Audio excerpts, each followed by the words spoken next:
So researchers have found that child abuse and neglect is associated with behaviour problems in childhood and adolescence. The earlier children have maltreated, the more likely they are to develop problems, behavioural problems in adolescence.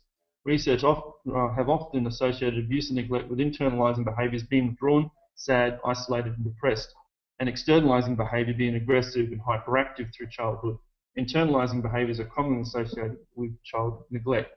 So, there's the normal sort of parameters of children being a bit naughty and maybe a bit weird, and then there's normal parameters for adolescents acting out and trying to find themselves and all that sort of stuff.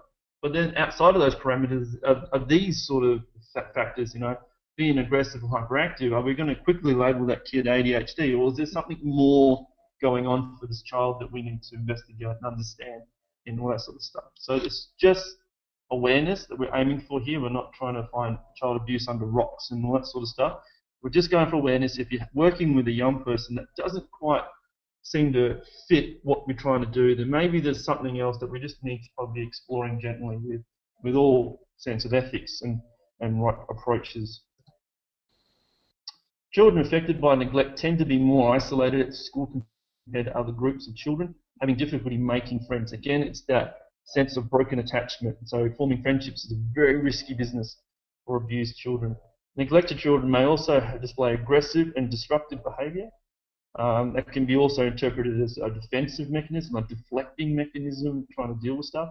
However, externalising behaviour problems are more closely associated with physical and sexual abuse or witnessing domestic violence. Inappropriate sexualised behaviour is also linked with abuse and neglect, and most commonly with sexual abuse and exposed to highly violent and sexualised environments.